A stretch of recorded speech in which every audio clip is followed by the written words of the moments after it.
চট্টগ্রাম রপ্তানি প্রক্রিয়াকরণ অঞ্চলে অ্যাডাম ক্যাপ নামে একটি কারখানায় ভয়াবহ অগ্নিকাণ্ড ঘটেছে। বৃহস্পতিবার দুপুর 2টার দিকে এই অগ্নিকাণ্ড ঘটে। আগ্রাবাদ ফায়ার সার্ভিসের সহকারী পরিচালক মোহাম্মদ আনোয়ার হোসেন বিষয়টি নিশ্চিত করেছেন।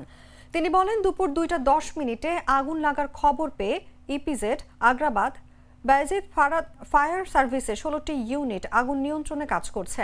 তবে আগুন লাগার কারণ জানা যায়নি। এছাড়া ফ্যাক্টরির 9তলা ভবনটিতে কত শ্রমিক ছিলেন, কেউ আটকা পড়েছেন কিনা তাৎক্ষণিকভাবে তা জানা যায়নি।